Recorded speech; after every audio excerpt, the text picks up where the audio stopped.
आवर्जून या ठिकाणी उपस्थित असलेले कृष्णाचे तांबोळी, माजी नगराध्यक्ष वैभवराजे जगताप, माजी नगराध्यक्ष दीपक चव्हाण, माजी नगराध्यक्ष प्रताप काळे, माजी उपनगराध्यक्ष अहमद कुरेशी, माजी उपनगराध्यक्ष ॲडव्होकेट अनिल कांबळे, माजी नगराध्यक्ष अनोखा तांबोळी, सैनिक शेख, अल्ताफ शेख, अमरजीत सोळंके, सुरेश इंदुरे, डॉक्टर अमोल गाडगे, माजी नगराध्यक्ष अमोल शेख संचेती, या ठिकाणी उपस्थित असलेले सर्व उमेदवार, नगराध्यक्ष पदाचे उमेदवार आदरणीय नंदिनीताई काठी,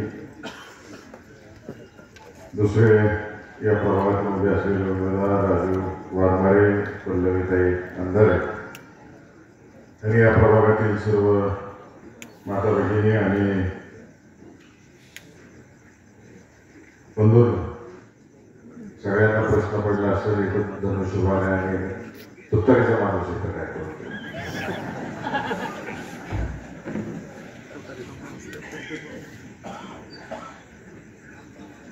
मी आलो ते केवळ भाऊच्या प्रेमापोटी इथं आलेलं आहे.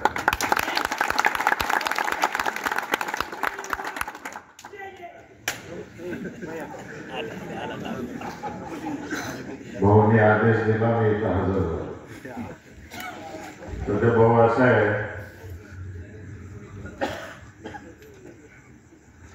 की अकलूजला सगळ्या बाजूने वेळा मारलेला आहे.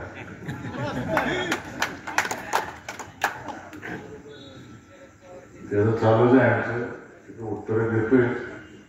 एकच सभा घेतली मी सुरुवातीला, आणि उद्या शेवटची घेणार आहे. बाकीचे आमची सगळी नवीन पिढी सांभाळतील, गावातले कार्यकर्ते सांभाळतील सगळं. मी एकच सभेला फिरलो. असू द्या, अकलूजचा विषय काढत नाही, आपल्याला करमाळ्यावरती बोलायचं. आता मी भाऊंच्या मार्गदर्शनाखाली या ठिकाणी जे पॅनल उभा आहे, या पॅनलच्या सर्व नगरसेवकांना आपण निवडून द्यावं. भाऊने जो आता पक्ष निवडलेला आहे, त्या खात्याचे जे मंत्री, राज्याचे उपमुख्यमंत्री एकनाथ शिंदे साहेब, एक दिलदार व्यक्तिमत्व, कुठलं पक्ष पाहत नाही, काय पाहत नाही, सरळ हाताने मदत करायची,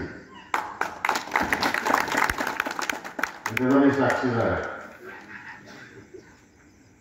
कारण का अकलूज जेव्हा नगर परिषद करायची होती, 46 दिवस अकलूजकरांनी उपोषण केलं, आम्ही सुद्धा उपोषण केलं. 46 दिवस साखळी उपोषण गावात प्रस्ताव देऊन सगळं झालं. 1 वर्ष त्याला मंजुरी मिळत, परंतु काही आपल्या जिल्ह्यातले शिवसेनेच्या सहकार्यांना घेऊन रणजितदादा एकनाथ शिंदे साहेबांना भेटले. एका रात्रीत जी आर काढल्याने अकलूजचं 46 दिवसाचं उपोषण संपून अकलूजला नगर परिषदेत नुसते एवढ्यावरच थांबले नाही. रणजितदादांनी त्यांच्याकडं अंडरग्राऊंड ड्रेनेजसाठी मागणी केली. 200 कोटी रुपये अंडरग्राऊंड ड्रेनेज सिस्टीमसाठी एकनाथ शिंदे साहेबांनी.